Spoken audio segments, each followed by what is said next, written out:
Hello everyone, good morning. আরেকটা নতুন ভ্লগে তোমাদেরকে আরও একবার ওয়েলকাম জানাচ্ছি। তো আজ হচ্ছে আমার বাড়ি ফেরার দিন। ফাইনালি অনেক দিন এবার এসে অনেক দিন থাকলাম, মানে অনেক বছর পর এরকম অনেক দিন থাকলাম সেজমানির বাড়িতে। তো সকাল সকাল উঠেই এত সুন্দর একটা দৃশ্য দেখছি, মানে এই পায়রাগুলো কি সুন্দর খাচ্ছে সকালবেলা এসে, আর বিশেষ করে সাদা আর ব্রাউন কালারটা হচ্ছে মোজা পায়রা। এখন সকাল 7:30 মতো বাজে, আর দিদি এখন চলে যাচ্ছে ক্লাসে। ক্লাসে বলতে ও যেখানে ও ক্লাস করায় বাচ্চাদেরকে অ্যাবাকাসে, সেখানে যাচ্ছে। তো আমি আর পুচকি রয়েছি, তো পুচকির সাথে আমি এখন একটু খেলছি, মানে ওই বক বক করছি আর কি।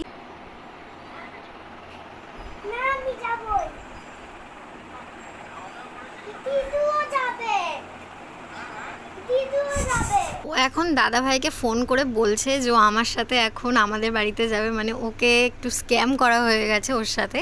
মানে ওকে বলা হয়েছে যে তুই তাড়াতাড়ি করে আজকে খেয়ে দিয়ে নিবি, পড়তে বসবি, তাহলে তোকে আজকে আমার সাথে নিয়ে যাব। তো ও সেটাই দাদা ভাইকে বলছে যে দিদিও যাবে, মাও যাবে, তো আমরা সবাই মিলে এখন বাবলি মিমির বাড়িতে যাব। তো সেটা নিয়ে এখন দাদা ভাইয়ের সাথে ওর এখন কথা হচ্ছে।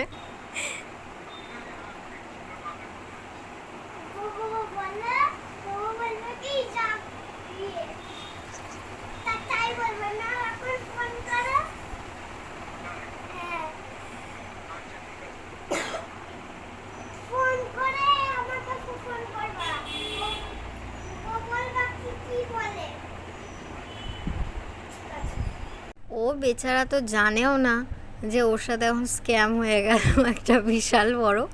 তো আমি সকাল সকাল ফ্রেশ হয়ে এসে এখন একটু চা বিস্কুট খাচ্ছি, কিছুক্ষণ পুচকির সাথে গল্প করে তারপর এখন ব্রেকফাস্ট করতে বসলাম, যেহেতু আমাকে তাড়াতাড়ি রেডি হতে হবে, কারণ আমার আবার ট্রেন রয়েছে। আর এইটুকু বাচ্চা মেয়ের কি বুদ্ধি দেখো তোমরা, যেহেতু আজকে ভীষণ গরম পড়েছে, আর ট্রেনে উঠলে যাতে আমার গরম না লাগে তাই জন্য জোর করে ওর ওই ছোট্ট মতো যে হ্যান্ড ফ্যান, ওটা আমার জোর করে আমার পকেটে দিয়ে দিয়েছে যে তোমার যদি ট্রেনে গরম লাগে তাহলে তুমি এইটা দিয়ে হাওয়া খাবে। মানে ভাবতে পারছো? আর আমি যখন ওকে বললাম যে আমাকে যদি দিয়ে দিস তাহলে তুই হাওয়া খাবি কী করে, বলছে আমাকে মা আবার নতুন কিনে দেবে। তো যাই হোক, এখন রেডি হয়ে বেরিয়ে গেছি। সেজমানি আর পুচকি দিদি তিনজনই আমাকে স্টেশনে দিতে যাচ্ছে। সেজমানি আর পুচকি টোটো করে যাচ্ছে, আর আমি দিদির স্কুটি করে এসেছি, যেহেতু দিদি চলে এসছে। তো আমরা স্টেশনে চলেও এসেছি, যেহেতু বাড়ি থেকে স্টেশন একদম 5 মিনিটের রাস্তা। তো তাড়াতাড়ি স্টেশনে চলে এসেছি। আর তোমরা রোদটা খালি দেখতে পাচ্ছ। আর এই গুড়গুড়িকে দেখো, একটা ফ্রুটি কিনে দিয়েছি, সেটা নিয়ে গুড়গুড় গুড় করে হেঁটে হেঁটে চলে যাচ্ছে। আজকে যা গরম পড়েছে, আমি খালি ভাবছি ট্রেনে যদি ভিড় হয় তো কী হবে। মানে বৃষ্টি হলেও জ্বালা, রোদ উঠলেও জ্বালা, বৃষ্টি হলেও যেতে প্রবলেম হতো, আর রোদ উঠেছে সেটা গেলেও প্রবলেম, গরম লাগবে। তো কিছুক্ষণ আমরা বসেছিলাম, যেহেতু ট্রেন আসার প্রায় 15-20 মিনিট আগে আমরা চলে এসেছিলাম। তারপরেই দেখলাম ট্রেন চলে এসেছে। ট্রেনে এত ভিড় হয়ে গেছে যে ট্রেনে উঠে সেজমানিরা যে আমাকে টাটা করেছে, বিদায় জানিয়েছে, সেই ভিডিওটা আমি করতে পারিনি, কারণ ভীষণই ভিড়। তোমরা দেখতেই পাচ্ছ, আমি তো কোনো রকমে একটু সিট পেয়েছি, বসে গেছি ব্যাগ ট্যাগ রেখে। আমার যে ব্যাগ ছিল, দিদি ব্যাগটা কোনো রকমে তুলে দিয়েছে, তুলে দিয়ে ও নেমে গেছে। তো সেই ব্যাগটা আমার তুলতে হয়নি ট্রেনে। তো তোমাদের সাথে কথা বলতে বলতে আমি শিয়ালদা চলেও এসেছি। এখান থেকে আমাকে আবার ট্রেন ধরতে হবে, হ্যাঁ, যদিও বা এখনও আধ ঘন্টা মতো বাকি রয়েছে ট্রেন আসতে। তো কিছুক্ষণ বসেছিলাম, তারপর ট্রেন চলে এসেছে, আর ঠিক টাইমে ট্রেনটা ছেড়েওছে। তো এখন ফাইনালি আমি আমার বাড়িতে যাচ্ছি।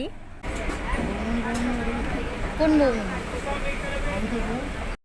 ও, তোমাদেরকে তো একটা কথা বলাই হয়নি, শিয়ালদাতে বাবা আমাকে নিতে এসেছিল, যে আমি একা একা, আমার যেহেতু মাথাটা একটু ঘুরছিল, তো তাই জন্য বাবা নিতে এসেছে। আমি রিক্সা করে যাচ্ছি, আর বাবা আগেই সাইকেলে করে যাচ্ছে। সো আজকের এই ভ্লগটা এখানেই শেষ করছি, দেখা হচ্ছে আবার পরের ভ্লগে। চলো আজকের মতো টাটা।